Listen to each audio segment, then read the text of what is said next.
Hey, what's going on YouTube land? It's your boy TJ and welcome to my YouTube channel, Wrestling Nostalgia, where I give my reviews on the WWE shows and PLE events. And today we are going to be reviewing Raw, May 13, 2024. And before I get into the review, give that like button a thumbs up and go ahead and help support my channel, become a sub. And now that we got that out the way, let's go ahead and get into the review. So we opened up Raw with Drew McIntyre. As always, complaining about everything else and everybody's fault and not his own. But hey, let's go ahead and get into it, right? So he comes out and he says that, I don't know why you guys are cheering for CM Punk. He only comes to the major cities. I don't understand y'all. Y'all know like a domestic violence relationship with him where he always sits up there and he tells y'all to trust him, and then he ends up breaking your hearts and y'all end up falling for it every time. So he goes on and on and on and all this other stuff. So he talks about Jey Uso losing, Damian Priest being a paper champion. So this is when Damian Priest comes out and he says that you have some serious issues, dog. And you know what? How about, since you can't shut that hole in your face, how about you do something different and you actually say it to people's face? So Drew McIntyre says, well, obviously you haven't really been listening to me, because if you have, you would have already heard that every time when I try to go after CM Punk, he keeps running away from me. But you know what? I'm going to go ahead and say something to you. He said, you already knew that you couldn't beat me. That's why you cashed in on me in my most vulnerable state. So this is when he stops him and says, look, you're delusional. You're the one that said it yourself, that if I was smart, you would wait until you become champion to cash in on you. I really wanted to cash in on Seth. But not only that, you sat up there, instead of you walking away with the championship in hand with your wife and grab her hand and go ahead and go to the sunset, he said you instead made the moment about CM Punk. And oh yeah, let's not forget that he proceeded to whoop your with the arm brace. And he says, you want a championship match? You got it. But guess what? You could keep calling me a paper champion, but I'm going to make you eat those words. I was like, whoo! Damian Priest is cooking, and he not coming to play with Drew McIntyre. So Io Sky and Shayna Baszler get into it right before their match outside. And then they get into a shoving match. So then when Io gets out there, right before the match, Shayna Baszler ends up like beating her down and was like just pulverizing her and everything like that. So then when we get to the actual match, Shayna Baszler actually dominating majority of this match, and she was working on the arm and was just trying to rip it out the socket and everything like that. But then the match kind of teeter-tottered with the power of command, and then this is when Io Sky was working on Shayna Baszler's leg, and throughout the match, Shayna Baszler and Io were like trading the powers of command of the match. But then after a while, Io Sky finally hits her over the moonsault, and 1, 2, 3, she ends up winning this match, and she advanced into the Queen of the Ring tournament.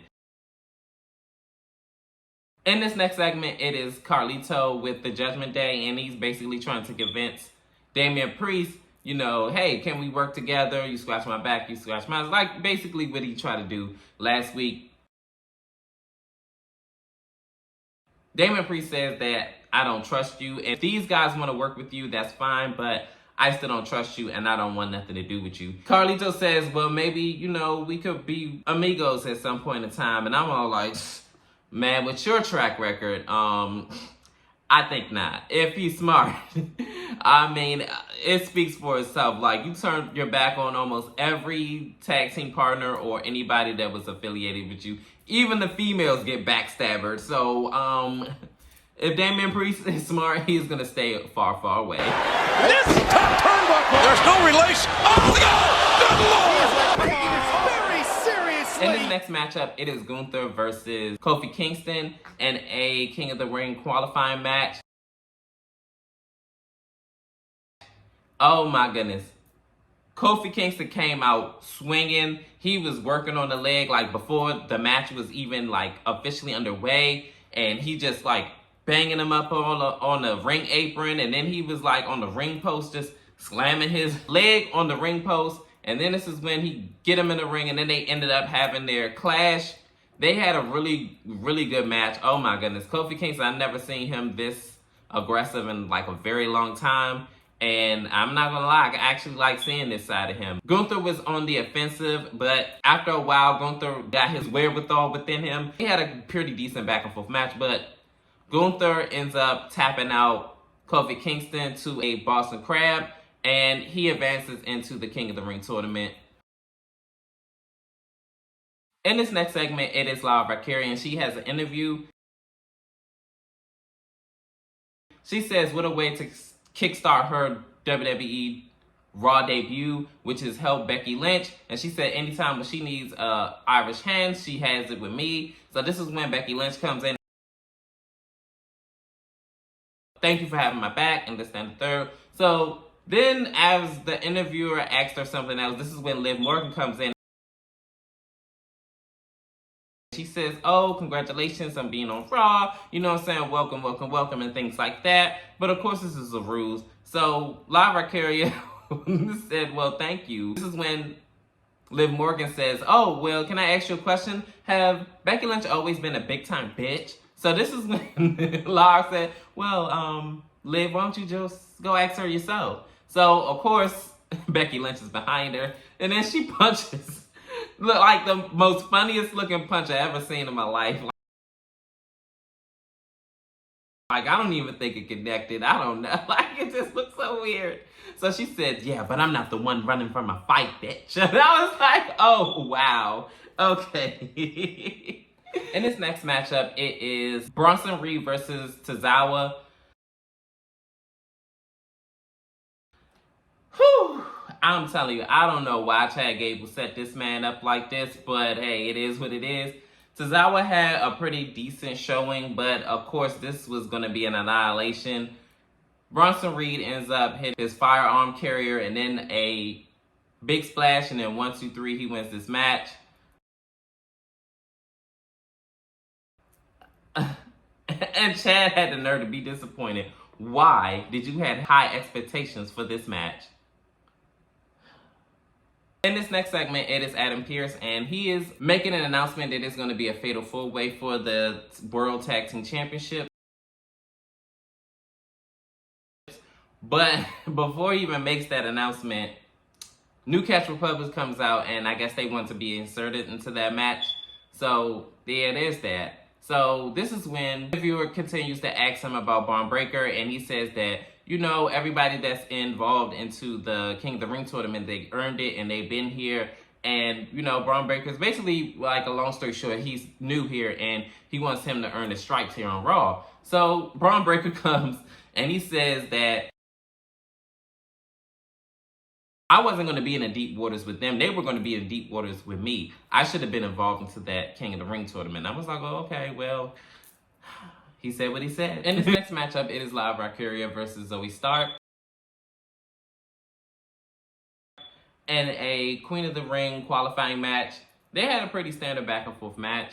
Zoey Stark is definitely wrestling with the chip on her shoulder, and she is not coming to play. And the new upstart on Raw, Lyra Valkyria, is fighting back. Towards the end of the match, Zoey Stark tries to hit her Z360, but she winds up missing it. And then Lyra Valkyria hits her Dark Wing, and then 1, 2, 3, she advances into the Queen of the Ring tournament match. In this next segment, it is Jey Uso, and he says that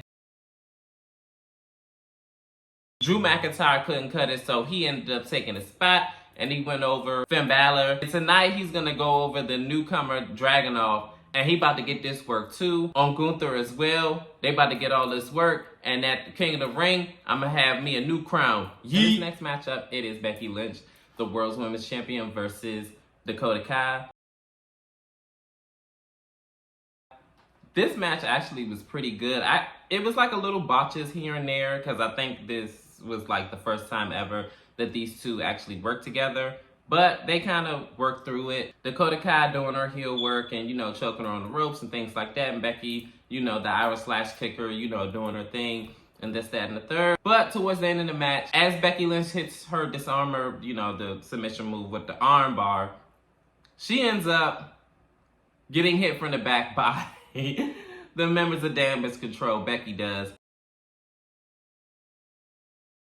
And she is outnumbered, obviously, and she's taking a beat down. So this is when La Valkyria comes out to help her out, even out the numbers. She beats up on Damage Control as well. And this is when Liv Morgan comes out and gets her lick back on Becky Lynch and slams her shoulder into the ring post.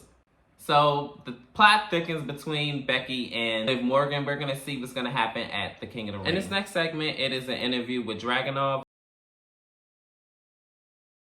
And to wrap this up, basically Dragunov says that he's not here just to fill the moments, but he's here to be creme de la creme, and will wait beneath the door once he defeats main event Jey Uso, is a man that already beat before. And guess what? It's not over. So this is when the camera pans off, and it is Gunther.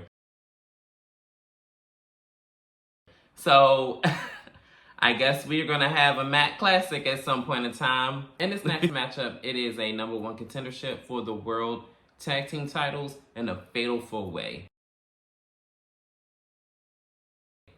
So this match was all over the place.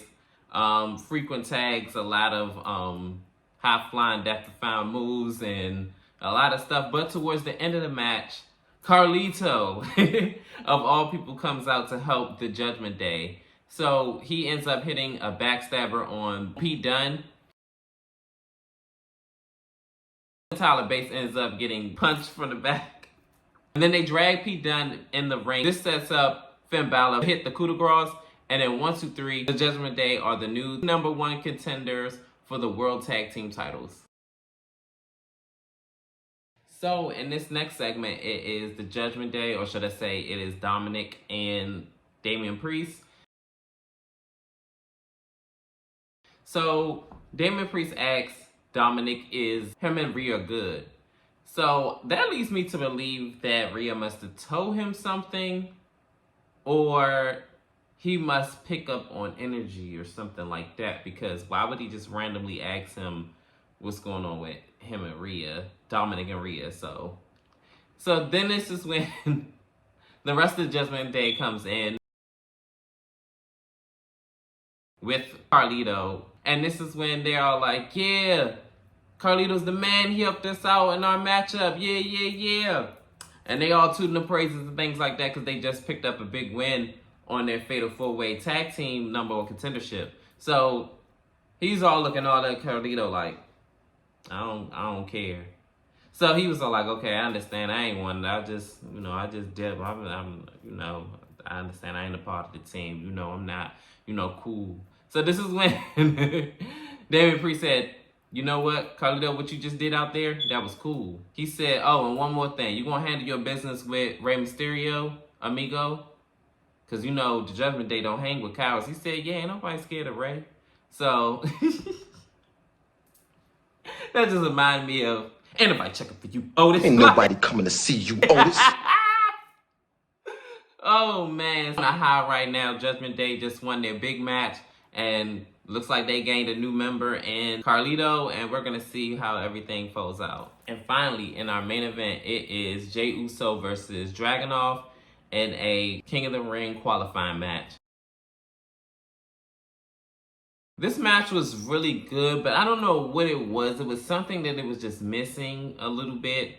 It kind of fell flat in certain areas, not in a whole lot, but they did what they had to do. Dragunov is a professional, and so is Jey Uso. They had a really standard back and forth match, but I'm not gonna lie, I was thoroughly shocked when I seen Ilya eat the pin by Jey Uso.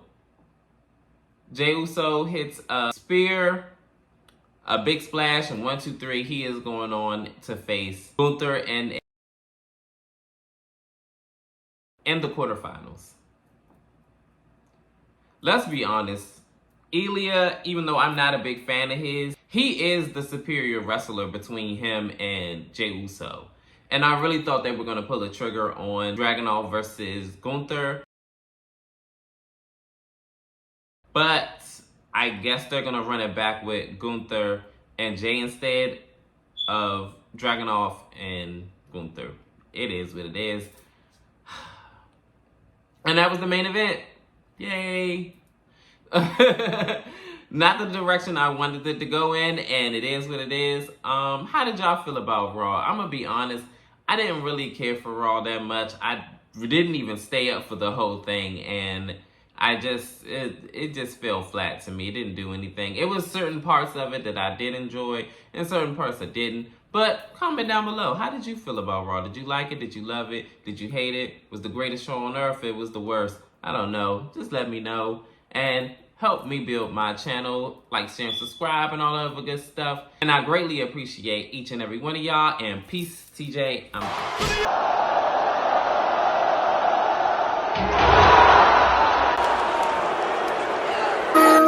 You're so pretty.